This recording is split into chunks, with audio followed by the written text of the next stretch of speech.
president has nearly died in a foreign hospital. Which hospital? Saudi Arabia. Why was Saudi Arabia in 1960? In 1960, we had better hospitals than Saudi Arabia. What is wrong with us? Recently, the First Lady went and spent weeks in Germany.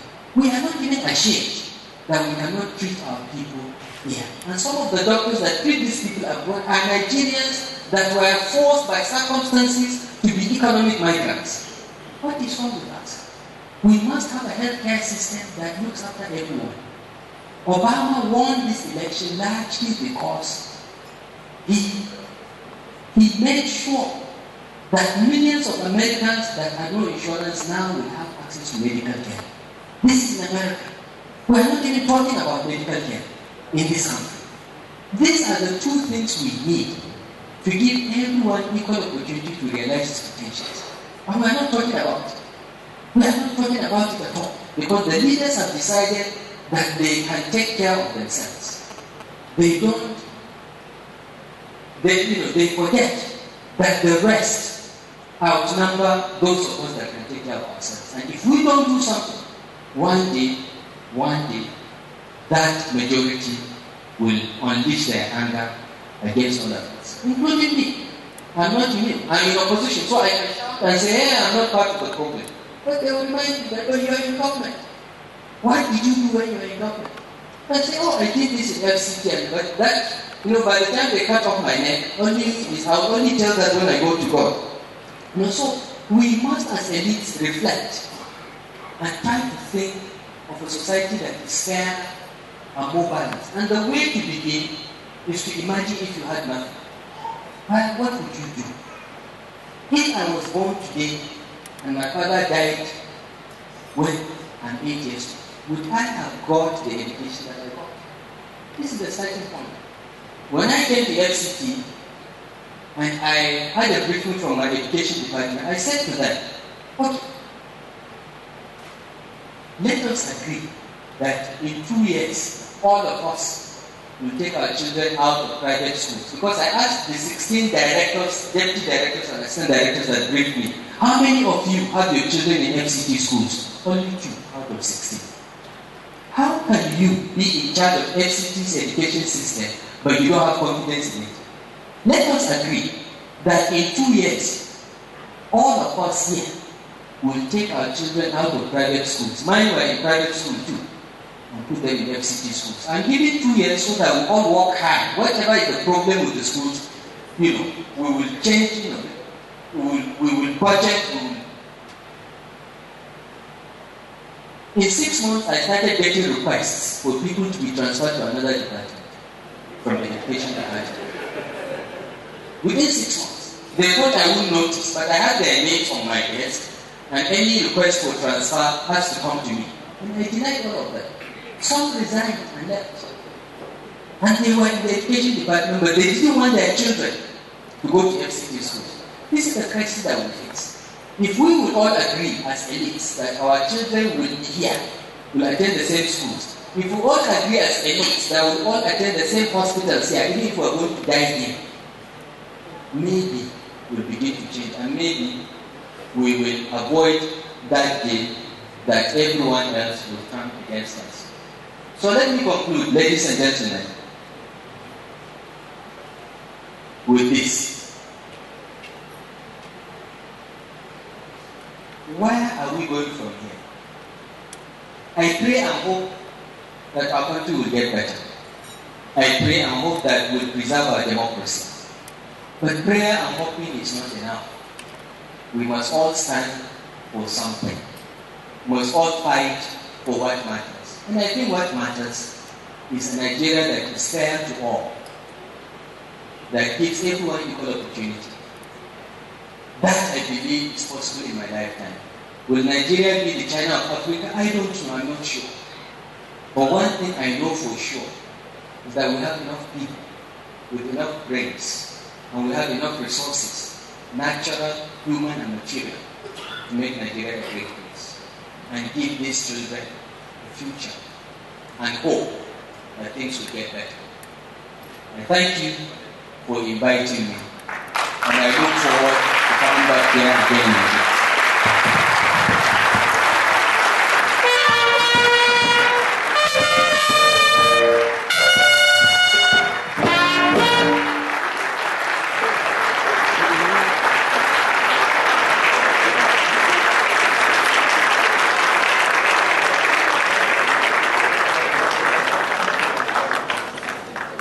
Distinguished ladies and gentlemen, his first name, Nasser, is Arabic for helper. I'm very sure that so very many people have left derived some form of assistance from the things that he has said today. The guest speaker and participant, some very thought-provoking issues that he has brought up. But basically, I'm very sure that especially the students, the most important people here, would have learned something. I will not forget what he said, that fate is what God gives to you, and destiny is what you do with it. Let me request everybody in this hall who believe that he did an excellent job, but please put your hands together for one another. Thank you very, very much. The Innovator Foundation, I know they don't do too much politics, but if there was an opportunity that we ask the guest speaker to go for second term, in all honesty, I know who everybody would want. Distinguished ladies and gentlemen, at this juncture, please permit me to invite somebody who in the course of our very distinguished public service has actually been a teacher. Maybe that's why she has sat back here, watching and enjoying even as teachers from our own local government area have won. And like the guest speaker said, there's somebody who had prepared herself in very, very different capacities before very recently being elevated to the post of the Deputy Governor of Akwa Ibom State. Permit me, distinguished ladies and gentlemen, to invite to address this gathering our honor, Barrister Mrs. Bakari Ebe, Deputy Governor of Akwa Ibom State. Please put your hands together for her as she comes to the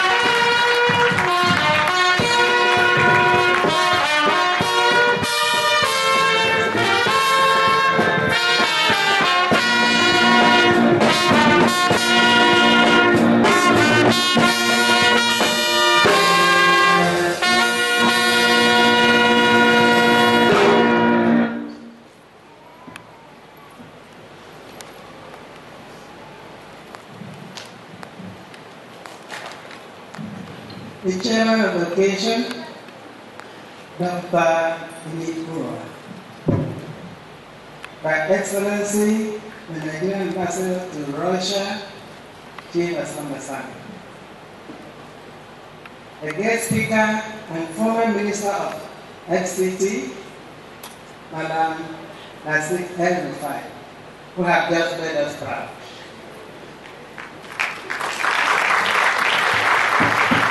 The Honorable Commissioner for Education, Mrs. Eunice Thomas, my sweet daughter.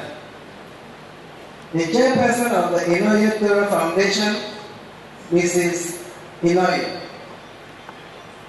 The Chairman of the Awards Committee, members of the Board of Toyo Foundation, mentors, teachers, and my dear students. Specially invited guests, gentlemen of the press, distinguished head ladies and gentlemen. It's regretted that a governor cannot be here personally. He's out of town on another engagement. I therefore asked me to come and deliver his message. The message went as follows. I'm happy to be with you today on this momentous occasion when celebrating a profession which keeps our civilization alive and passes our core values from one generation to another. I also pay tribute to the Inoyo Toro Foundation for heeding our call for all to come and join with us in the transformation of our dear state. What teachers do may not be reported in the press, but they are inscribed in the sacred places of our hearts, and they form part of our legends and stories. We all could still recount our experiences with teachers, and we know that but for them, we would not have been what we are today. Like I said on the recent occasion, my affinity with teachers transcends governance. Let me inform you that I was once a teacher, and I still see myself as a teacher. But more than that, you perhaps need to know that His Excellency, the President Goodluck President Goodluck Jonathan, GCFR, was once a teacher, and he even trained teachers. As he trained them as academic staff of the College of Education. And again, Alhaji Shehu Shagari, Dr. Nnamdi Azikiwe, and Alhaji Shehu Yaradua, former president of Nigeria, were all teachers at some point in their lives. In the same vein, Barack Obama, the current United States President, Bill Clinton, Gerald Ford, and Lyndon Johnson, all former presidents of the United States, were at some point in their lives teachers. The teaching profession is therefore a noble profession. Like the ancient Roman statesman and orator Marcus Tullius Cicero said, "What nobler employment are more valuable to the state than that of a man who instructs the rising generation." Such a profession is worthy of celebration, but both by the government and private individuals and organizations. I want to say that the driving force behind our free and compulsory education is a teacher. This is a program which has received commendation throughout the length and breadth of our country, and as milestone in the service delivery. When we celebrate its first anniversary, I told the story of Richard Nixon in the thick of the Yom Kippur War in Israel.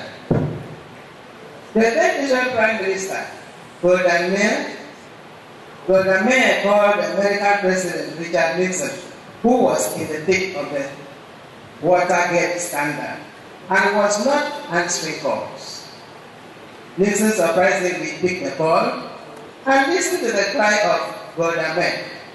He said he heard the voice of his mother, who once told him when he was a kid. And while reading his Hebrew stories, it's quoted thus: "If you ever have an opportunity to help the Jews, do not withhold your help."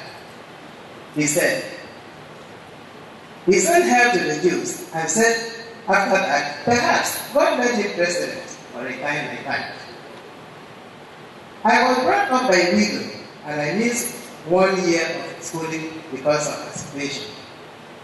Her loving care and concern for all the children to go to school, and inclement economic situation we face, I found that I never had the chance I would make sure that all our children go to school free. Perhaps God made me governor for our children to go to school. Our investment in education will never cease. Teachers are strategic partners in our uncommon transformation of our state. There are a vital link between today and tomorrow. The Innovator Foundation deserves our thanks. In a season when people focus on celebrating entertainers and sport persons in lavish ceremonies, we have chosen to celebrate those who work behind the scene to keep our society intact. We deeply appreciate their gesture, and we hope this will open the eyes of our foundation to start celebrating the workmen and not products, the substance and not the essence. Let the teachers also be inspired to teach for greater heights and overhaul our educational system. Before I end this, let me inform you that the broadband is now in process. And let me commend members of the foundation for trying to key into the common transformation of our digital government through education. I once read somewhere that education is a friend which no misfortune can suppress. No crime destroys. No enemy alienates. At home, a companion. Abroad, an introduction. In solitude, a solace. And in society, a tolerance. Without education, what is man? It's clearly said and the reasoning silent. I therefore wish you a successful ceremony, and may God bless all of us for coming. Thank you.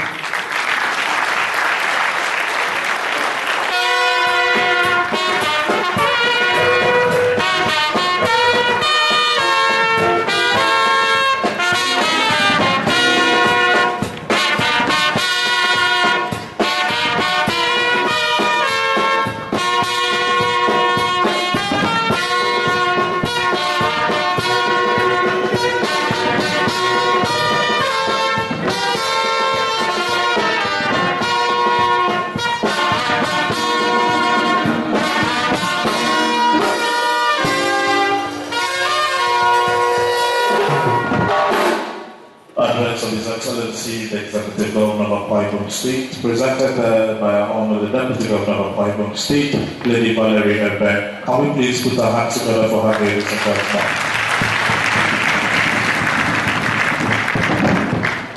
The chairman of the occasion, very distinguished ladies and gentlemen, our Honor, the Deputy Governor, had actually accepted to come here, and she actually has got a few other engagements which we are aware of.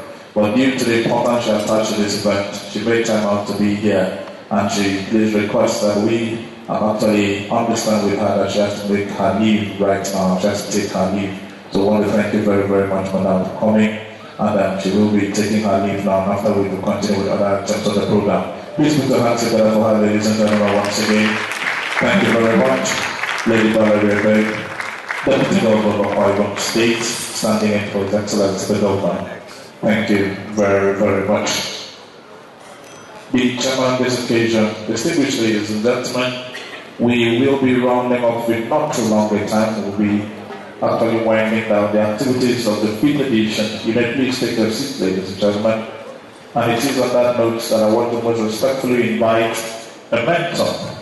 It might interest those of us who are hearing about the Foundation's activities for the first time to know that apart from the Teachers Award for Excellence, the Foundation also engages in a few other activities, one of which is the mentoring scheme. And the mentoring scheme basically gives an opportunity to those in our society, especially those who come from B State, and who have achieved a certain level of success in their chosen areas of endeavor, to go back to their communities and adopt a public school and serve as mentors to a select number of students. It's actually a very highly successful initiative of the Foundation, because we've seen professionals from different parts of the country working both in the government and public sectors and private sectors go back to serve as mentors to students, especially nowadays that guidance and counseling is lacking in very many of our public schools, amongst other deficiencies. It is on that note that the mentoring scheme is one of the pioneer projects of the Foundation and has so far achieved a very important level of success. I want to invite the mentor, one of several that we have got, to please accept to step up here for a few minutes and share with us his experience. He is on the staff of Shell Petroleum Development Company. Ladies and gentlemen, Mr. Akwa Ibom, please put your hands together for him as he comes up here.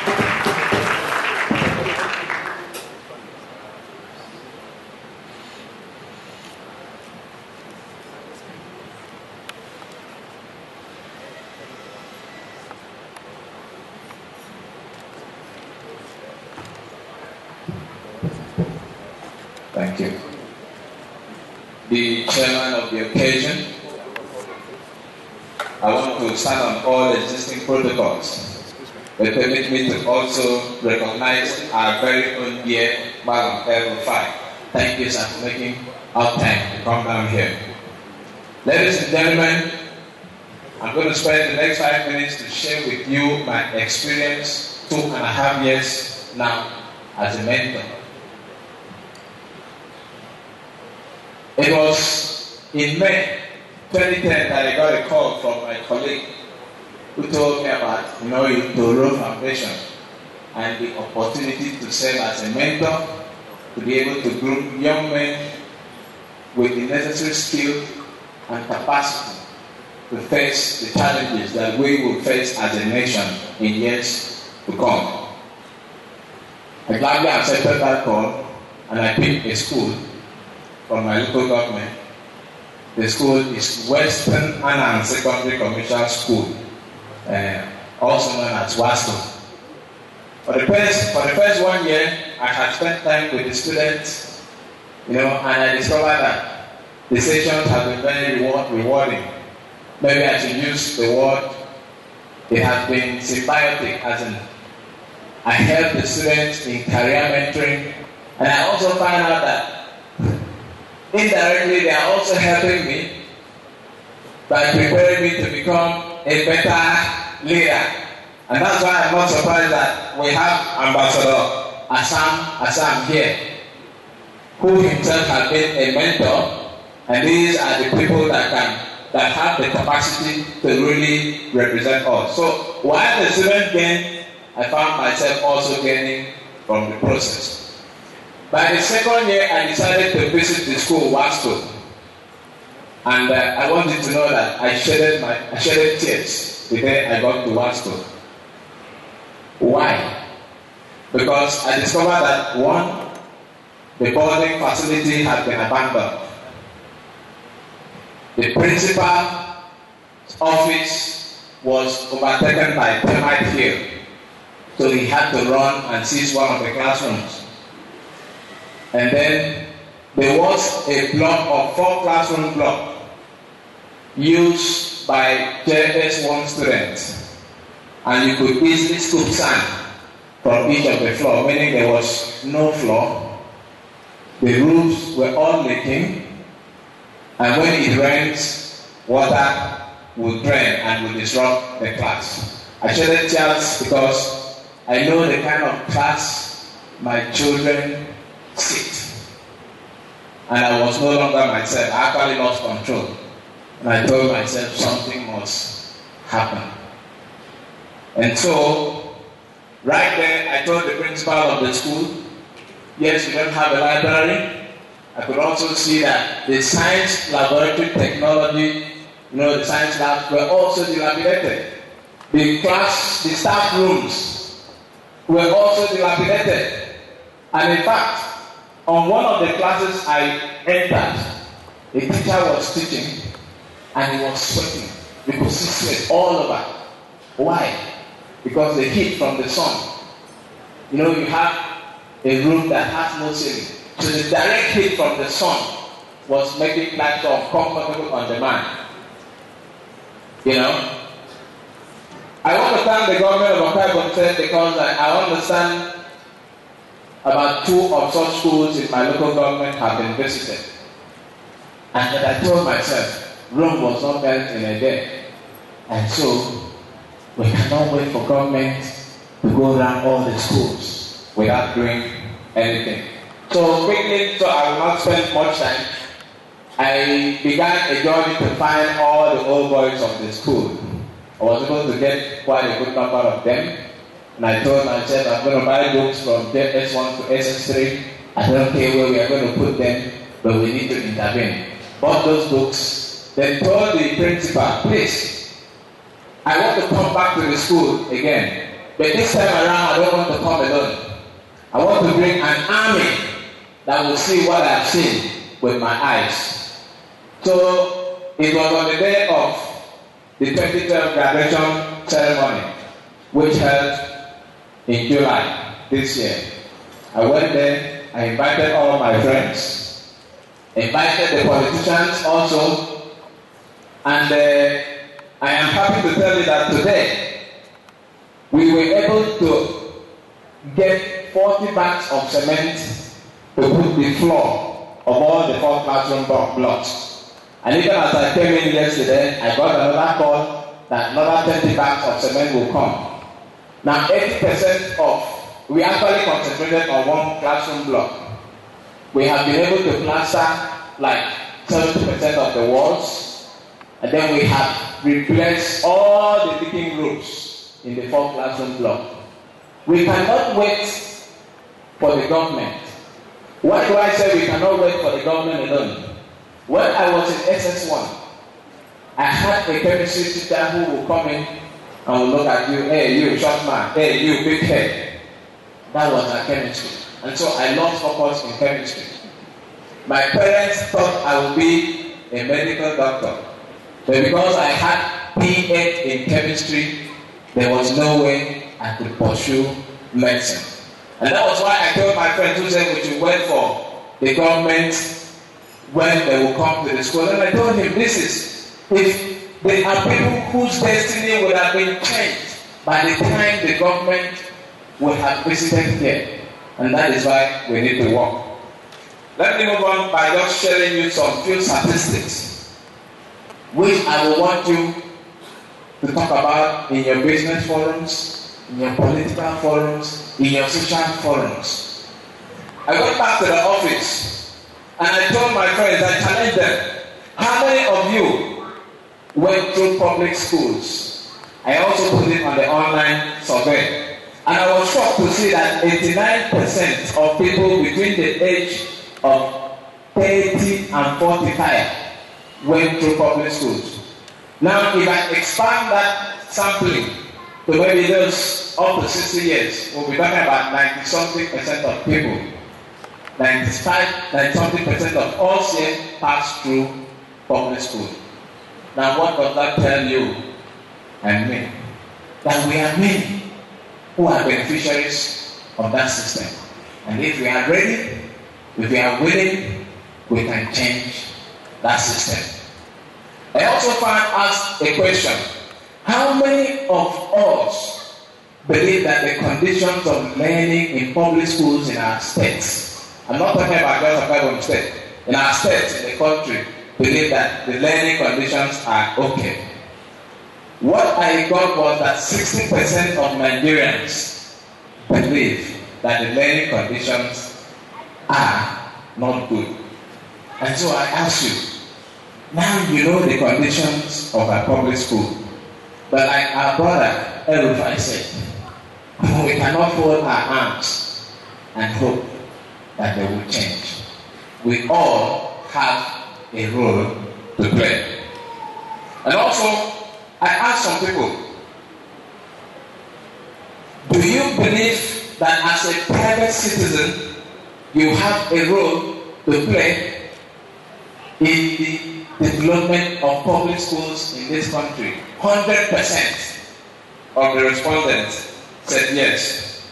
So I want to ask you, sit right here, how well have you played your role? Yes, we have agreed that we all have a role to play. How well have you played your role? And are you ready to go the extra mile? Going extra mile means you don't have to wait for the government. It means you just have to do something. Now these are the questions I want us to ponder. I also asked in the survey,